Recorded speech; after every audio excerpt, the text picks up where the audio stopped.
Welcome to Nick's Scary Stories. If you're new here, don't forget to like, comment, and subscribe, because tonight's story might be the one that keeps you from sleeping with the window open ever again. This story was submitted by a woman named Crystal, who moved to Fresno after a painful divorce. She just wanted to start over in a quiet neighborhood on the west side, but something at her new rental property had other plans. And it all started with a gate. A gate that wouldn't stay closed. It was March of 2017 when I moved into the little yellow house off Dakota Avenue. The place was nothing special, single-story, chain-link front fence, patchy grass. But it was cheap and it was mine. My ex had kept the nicer place on the other side of town, and I wasn't picky. I just wanted quiet. And for a while that's exactly what I got. The first few weeks were uneventful. I unpacked slowly, got used to the rhythm of the neighborhood. Kids playing after school, dogs barking 2 streets over, the distant hum of the 99 freeway. Every afternoon I'd walk out back, check on the sagging garden box near the fence, and wonder what used to grow there. The backyard was enclosed by a leaning wooden fence, with one gate that opened onto the alley behind the property. That gate, that's where everything began. It was about 3 weeks in when I noticed it open for the first time. I just come home from work, tired, keys in one hand, fast food in the other, and glanced out the kitchen window as I dropped my purse. The gate was wide open. I'm not talking about slightly ajar. It was fully swung open like someone had walked through it and forgot to close it behind them. The wind was calm.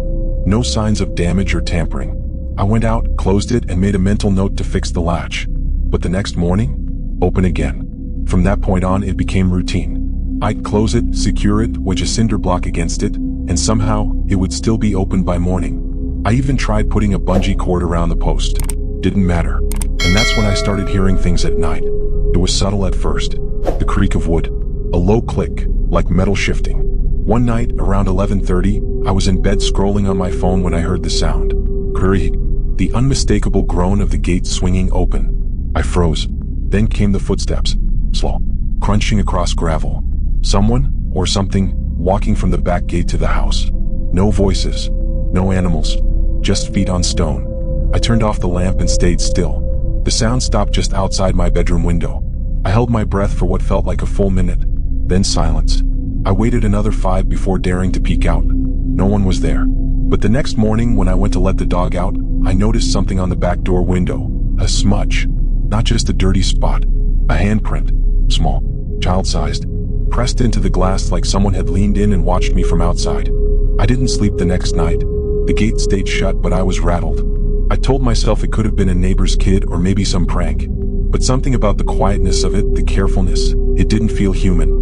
The following Saturday my sister came over. I didn't tell her anything. She was helping me organize the garage when she paused and looked toward the yard. "Is that your daughter?" she asked. I blinked. "My what?" She pointed through the window. There was a girl. She just walked past the gate. I dropped the box I was holding and ran to the door. The gate was wide open, but no one was there. And here's the part that really got me. My sister's expression. She wasn't scared. She looked confused. She was wearing like old clothes, she said slowly. Like a church dress. Dirty white. Looked like she was going to Easter service in 1950. I felt sick. Later that week, I installed a trail cam on the fence facing the alley. It had night vision, motion sensors, the whole thing. I wanted proof, and I got it. The next morning I checked the footage. Around 2:11 a.m., the gate creaked open by itself. No wind. No animal. Then, slowly something came into frame. A girl. Thin. Pale. Hair over her face. White dress trailing the dirt. Bare feet. She walked up to the camera. Paused. Then turned her head, as if she knew I was watching. The screen went black. After I saw the footage, I didn't sleep for 2 days. I kept the lights on. Barricaded the gate with a heavy trash bin. I even put salt across the base of the door. I know how that sounds. But when you've seen what I saw, a child-sized figure staring directly into the camera with dead eyes and bare feet, you stop caring what sounds crazy. You just want it to stop. I called a local pastor I found through a Facebook community group, one of those independent types who does home blessings. I didn't tell him the full story, just that something felt wrong on the property and I wanted a prayer over the space. He agreed to come by that Sunday. When he arrived, he was polite but quiet. He brought oil, a small wooden cross, and what looked like handwritten scripture. I walked him through the house. He paused by the back door, stared out at the gate, and asked, "Has anyone ever died here?" I said, "Not that I knew of." Then he asked something stranger. "Have you had any dreams of someone knocking?" I froze. Because yes, the night before I had a dream, vivid, intense, of someone knocking at my back door. Not banging, not even knocking hard, just gently, like a child would. I hadn't told a soul about it. He walked outside and stood by the garden bed. After a long silence, he whispered, "This isn't new." "What do you mean?" I asked. He looked at the ground. "I think she's always been here." He anointed the back door frame, recited some passages, then walked to the alley side and planted the cross into the ground by the gate. "This is to keep the path closed," he said. "But if she was invited once, it may not hold." Invited? I hadn't invited anything. Or anyone. But that night, I remembered something. 2 weeks after moving in, I found an old necklace buried in the garden bed. A silver chain with a tarnished heart pendant. It had initials on the back, CR, and looked hand-carved. I had pulled it from the soil and kept it on the kitchen counter for a few days, then put it in a drawer. No idea why. I just felt weird throwing it away. I dug it out now. As soon as I held it, I felt cold. Like someone breathing on my neck. I dropped it into a Tupperware, filled it with salt, and stuck it in the freezer. That night, no footsteps. But the dream returned. This time, I was standing at the back door, not in my house, but watching myself from the yard. The girl stood behind me, her hands at her sides, face hidden by long black hair. She whispered something I couldn't make out. I woke up gasping. The hallway smelled like flowers. Not fresh ones, the dried, sickly kind. The next morning, I went out back and checked the gate. The trash bin I had placed there was moved. Not rolled aside, picked up and placed gently to the side. No drag marks. No spill. And the pastor's cross? Snapped in two. That's when I called the city. I asked for property history. Told them I was researching previous tenants. The woman on the phone was quiet for a moment. Then she asked, "Are you talking about the house with the old alley?" "Yes," I said. "Why?" She lowered her voice. "That back alley used to run all the way through, but the city sealed it off in the early 90s. There was an incident." I asked her to clarify. She said, "A little girl went missing. Last seen playing near the alley. Her name was Clara Rios. Nobody found her. CR. The initials on the necklace." I got off the phone and went straight to the freezer. The Tupperware was open. The salt was spilled. And the necklace was gone. I turned the house upside down. Every drawer. Every room. Nothing. Until I reached the bedroom. There on my pillow was the chain. Laid out neatly. The heart pendant was open, like a locket, even though I could have sworn it didn't open before. Inside was a photo. Faded. Black and white. Of a girl in a white dress. Smiling. In front of my house. After I found the photo inside the pendant, a smiling girl in front of what was unmistakably my house, I didn't know what to do. There was no logic left to lean on.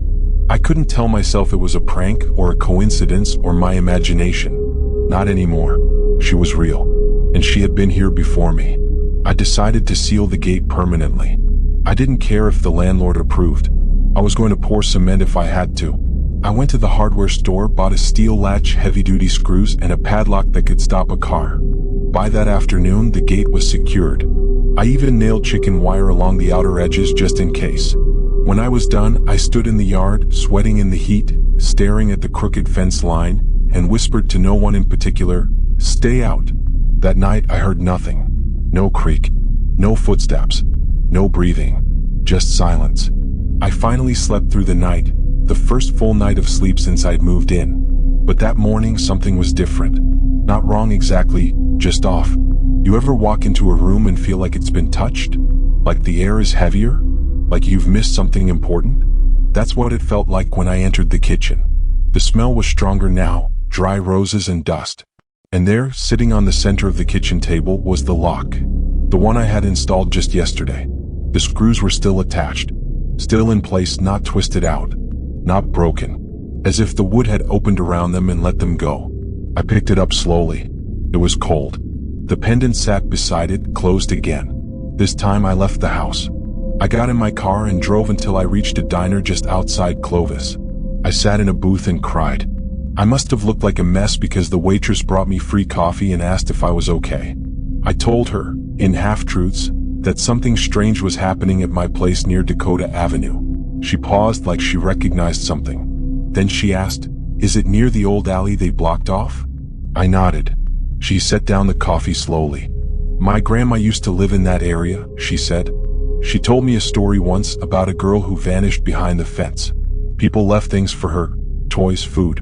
Said they'd find them gone in the morning. I asked, what happened to her? She shrugged. No one knows. Some say she was taken. Others say she never left.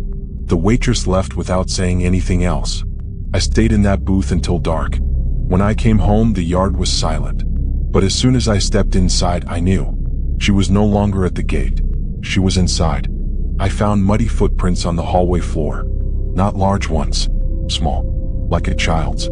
They led from the back door into my bedroom. I didn't follow them right away. I stood frozen in the kitchen, hands shaking, listening. Then I heard it.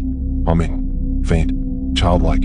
A lullaby with no real tune, like something remembered from long ago, coming from the other side of the hallway. I grabbed a flashlight and turned on every light in the house. When I finally stepped into the bedroom, it was empty, but the footprints ended at the closet. I opened it slowly. Nothing inside, just clothes and a single folded piece of paper sitting on the floor. I bent down, picked it up, and opened it. It was a drawing. Crayons on old paper. A stick figure girl, a house, and something black in the corner. A scribble. A shadow. Beneath it was a name written in shaky letters, Clara. I slept in my car that night. The next day, I called a woman named Rosa, a local who helps with home cleansings and spiritual removal. She came highly recommended by a woman I met online who dealt with something similar in Fresno's Tower District. When Rosa arrived, she didn't need me to explain much. She walked through the home, paused near the back door, then said simply, "She's not angry. She's confused." I asked what she meant. "She doesn't know she's gone," Rosa said. "She thinks this is still her house." I asked what I should do. Burn sage? Say prayers? Rosa shook her head. "No, you have to give her permission to leave. You have to tell her this isn't her place anymore." That night, I lit a candle, stood in the hallway, and said aloud, "Clara, this isn't your home. You're not trapped. You can go. You don't have to stay at the gate. You don't have to come inside anymore." I repeated it over and over, my voice shaking. The house stayed silent. I didn't hear footsteps, didn't hear humming, just quiet. But the candle flickered violently for several seconds, then went out. For 2 nights after the candle went out, the house was completely still. No creaking gate, no muddy footprints, no scent of dried flowers in the hallway. It was normal. I kept waiting for something to happen. Every time I passed the kitchen, I braced for the necklace to be back on the table. Every time I walked by the closet, I expected that humming to start again. But nothing did. I slept. Deep, uninterrupted sleep for the first time in what felt like weeks. Part of me wanted to believe it was over. And maybe it was. But if you've been listening closely, you probably know by now that stories like this don't end cleanly. The third morning after the cleansing, I opened the back door for the dog, and paused. The gate was still sealed. No sign of damage. But there, just beyond the garden box, something caught the light. I walked out slowly, heart thudding. It was a small tin box, square, rusted, half buried in the dirt, like it had been placed there intentionally. I knelt and brushed off the soil.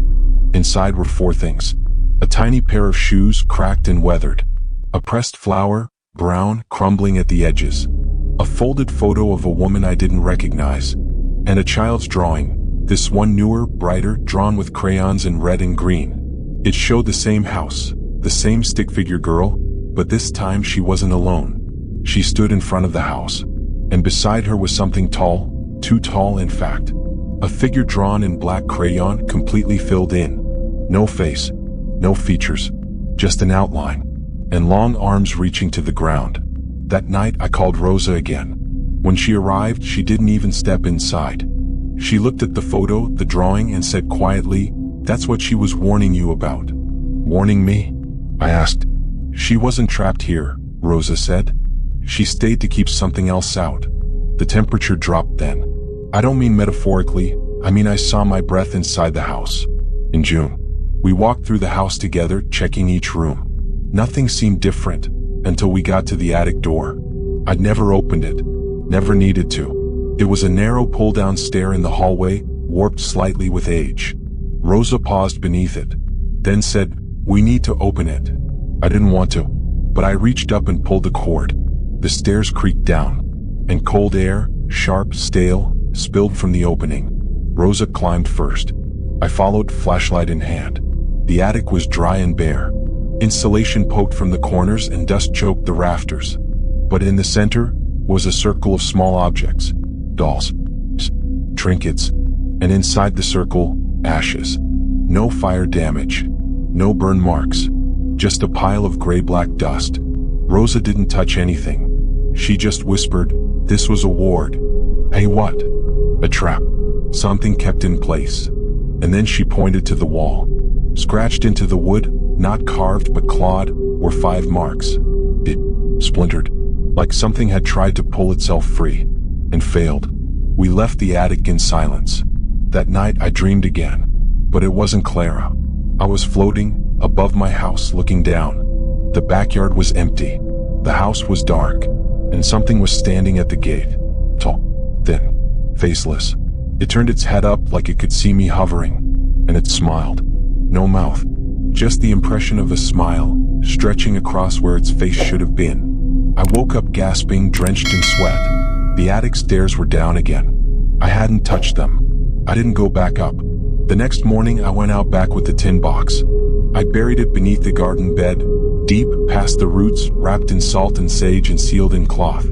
I don't know if that was the right thing to do, but I knew Clara was gone, and whatever she'd kept away wasn't. It's strange, the silence that comes after fear. For weeks, my house had been filled with the sounds of things that shouldn't have existed. Footsteps without feet, whispers without mouths, dreams that bled into the real world. Now it was still, but the silence didn't feel peaceful. It felt like something was watching, holding its breath, waiting. I didn't sleep upstairs anymore. I moved my bed to the living room, facing the back door, as if I could somehow stop whatever might come through. The attic stairs stayed down for 3 days. On the 4th they were back up, flush to the ceiling. I didn't touch them. I left them that way. But I couldn't stop thinking about what Rosa had said. Clara didn't haunt you. She protected you. I kept remembering the photos, the drawings, the way her presence, as terrifying as it had been, always lingered near the gate. Not the attic, not the house, the gate, like she was keeping something out. But I buried the tin box, and the moment I did, she was gone. And maybe, so was the protection. The real change came 1 week later. It started small, a buzzing in the outlets, light flickers, my phone refusing to charge in certain sockets. Then I began hearing knocks again. Not from the gate, from inside the walls. 3 slow knocks, spaced evenly behind the bedroom closet, behind the kitchen cabinet, once beneath the living room floor, always at 2:11 a.m. I stopped answering. I stopped acknowledging it at all, until the final night. I was sitting on the living room floor, lights on, music playing low just to keep the quiet out of my head. My eyes were heavy, half asleep, when the knock came again, this time at the back door. Not the gate, the door. 3 soft knocks. I stood, my whole body stiff. Every part of me wanted to run, but something was different. There was no smell, no fear, just presence. I stepped toward the door and pressed my hand to the glass. Nothing there. But when I turned on the porch light, I saw it. On the ground, right outside the door, lay the necklace, the heart locket, clean, polished, shining like new. And beside it, a tiny white flower, fresh. I opened the door slowly, stepped out and picked it up. No wind, no sound. But when I looked toward the garden bed, I saw her, Clara, just for a second, standing barefoot beside the flower box, her dress glowing faintly under the porch light. She didn't move. She just looked at me, not with fear, not with sorrow, but with something like peace. And then she was gone. No footsteps, no fading figure, just the breeze picking up for the first time in days. I never saw her again, but the knocking stopped. The lights stayed on. The attic door stayed closed. Weeks passed, then months. I stayed in the house until the end of my lease. And on my final night, I did something I hadn't done in over a year. I opened the gate, let it swing wide, and this time it didn't creak. I sat on the porch for an hour, watching the alley. Nothing came. No humming, no shadow, no girl. Just stars over Fresno and the wind moving gently through the fence line. Before I left, I buried the locket again, this time in the front yard beneath the jacaranda tree. I whispered, "Thank you." I think she heard me. I think she wanted me to know. She wasn't the thing to be afraid of. She was the one who knocked first, because something else had been trying to get in, and she needed someone, anyone, to help her hold the door. Story 2. The crawl space behind the fireplace. When my dad died in 2020, I inherited the house I grew up in, a modest 2-bedroom on the edge of the Tower District. The place had been in our family since the 60s, and although I hadn't lived there in over 15 years, the memories hit hard the moment I stepped inside. Everything was frozen in time.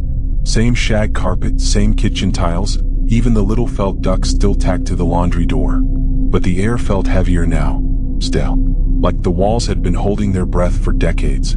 My plan was simple: clean it up, repaint, maybe rent it out. I took 2 weeks off work and started from the back bedroom forward. The last room I tackled was the living room, where the old brick fireplace sat cold and unused. I remembered it crackling during Christmases as a kid, but we hadn't touched it since the 90s. That's when I noticed something odd. A narrow gap between the fireplace and the wall, like the bricks didn't quite reach the edge. I got curious and shined my phone light inside. It didn't reflect back. It vanished into black. The opening was small, maybe 14 inches wide, but behind it was empty space. I found my dad's old crowbar in the shed and gently pried off one of the loose bricks. To my surprise, it popped free easily, like it had been resting there.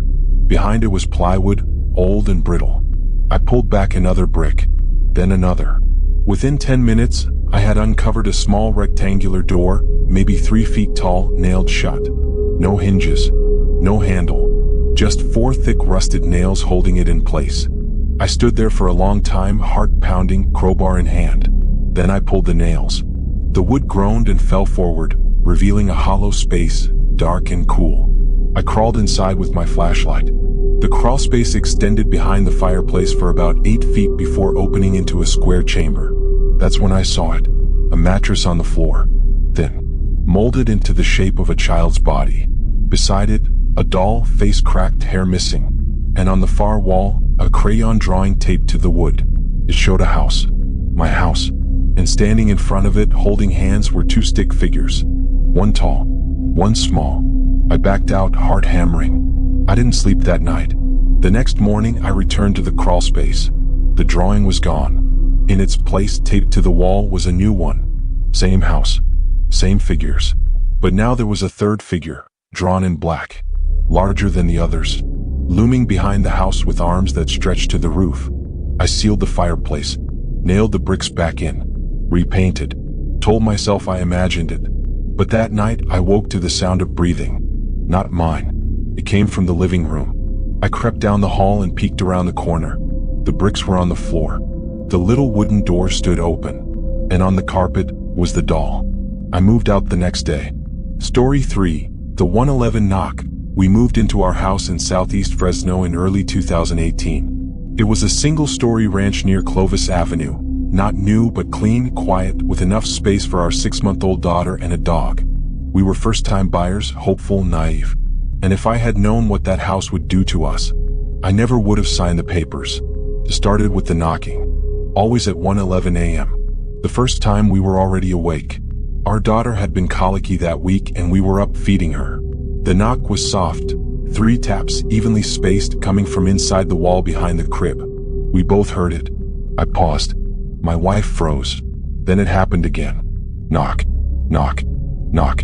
She picked up the baby. I tapped the wall. Nothing. We brushed it off. Old pipes, maybe expansion noise. Houses settle, right? The next night, 1:11 on the dot. Again. 3 knocks. This time louder. We got up, checked the hallway, the attic, even the crawl space. Nothing. It kept happening every night. Same time. Same pattern. Always behind the nursery wall. We moved the crib to the opposite corner. The knocking followed. One night, I set up my phone to record audio. I left it on the shelf beside the baby monitor. The next morning, I listened back. At exactly 1:11, I heard it. 3 knocks. Then static. Then, I swear to God, a voice. Soft. Mel. Like a whisper underwater. It said, "She's not yours." I threw up in the sink. I bought a full security system the next day. Indoor cameras, motion sensors, the works. I covered every hallway, every window. but nothing ever showed up. No movement, no triggers, just knocking. And that voice, the baby monitor, got worse. We had one of those newer ones with a digital screen and speaker. We'd sometimes hear crackles, sure, but then came words. Not just one or two, full sentences. One night I was putting my daughter to sleep and heard the monitor click on. I hadn't touched it. A voice whispered, "She was in my room first." Another time, "You changed it." I didn't say you could. And once, "It hurts to stay awake." The pediatrician told us it was stress, that we were projecting, that lack of sleep does weird things. Then my daughter started crying at the same time every night. 1:11 a.m., screaming like something was in the room. We tried switching bedrooms. Didn't help. We stayed at my sister's house for 2 nights, just to break the pattern. She lives across town near Woodward Park. No knocks, no dreams, no voices. But when we came home, the baby's room smelled different. Like rust and mold. The kind of smell that lives deep in the walls. I opened the window and saw something written in condensation on the glass. "Go back." I called a local priest. He came, said a few prayers, walked the house. He paused longest in the nursery, standing beside the crib, then said, "This wall is thin. There's something else behind it." We checked the blueprint.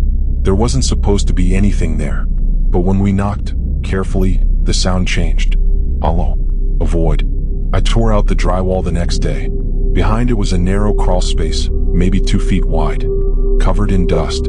And carved into the wooden beam at the back, written in deep, angry slashes, was the name. Emily. I don't know who Emily was, but someone had lived in that space.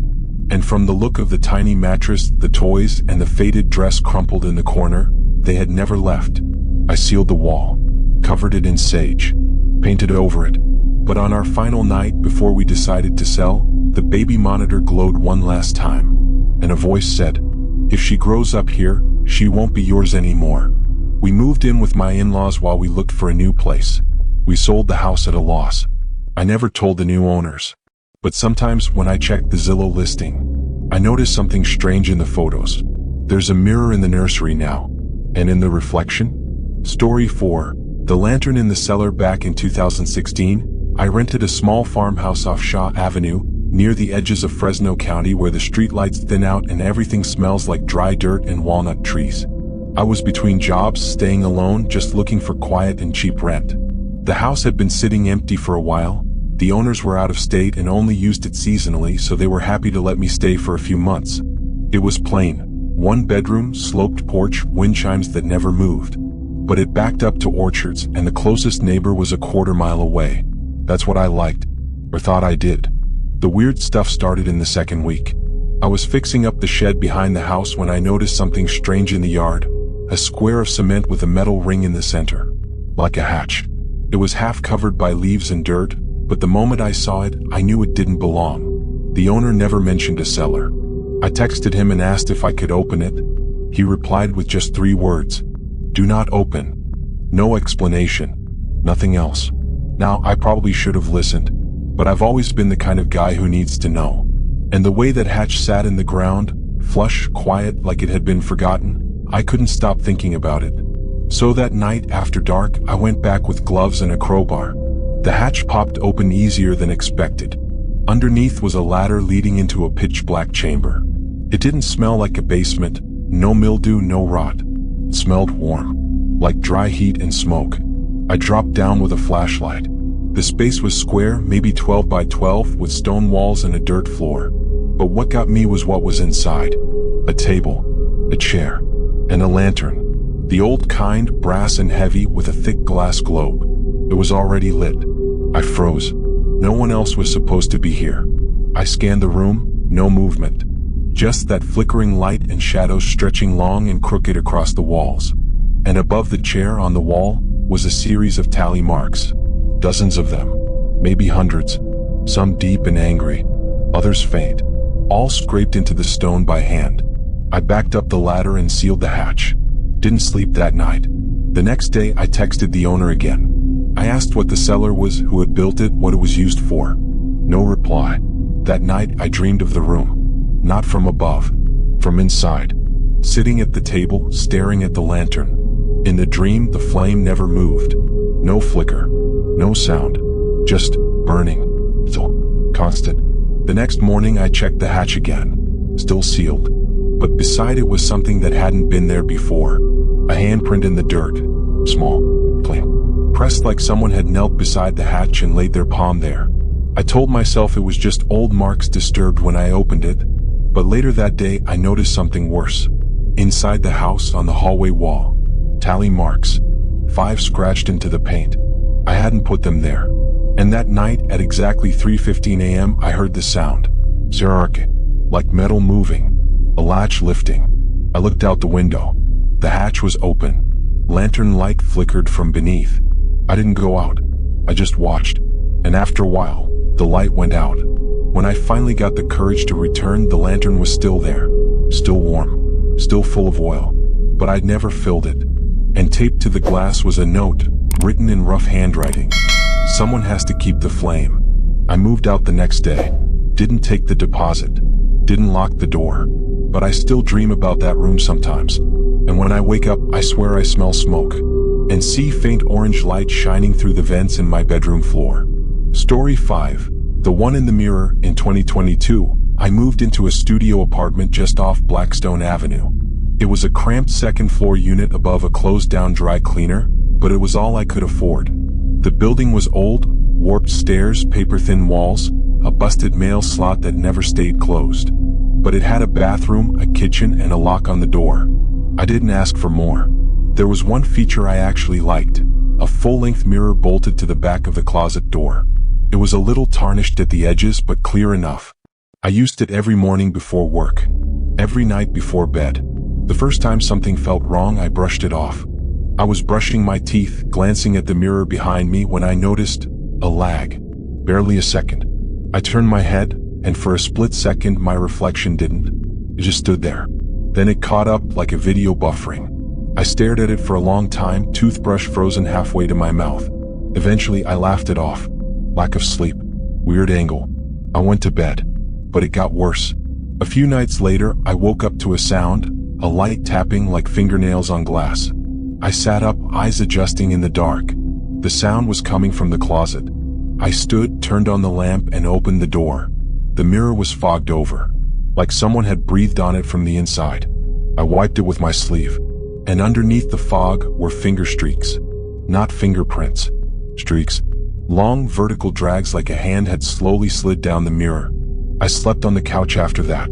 The next morning I checked the mirror again. Clean. But when I turned away I felt it. The weight of someone watching me. Not from behind. From inside the glass. I started avoiding it. Kept the closet closed.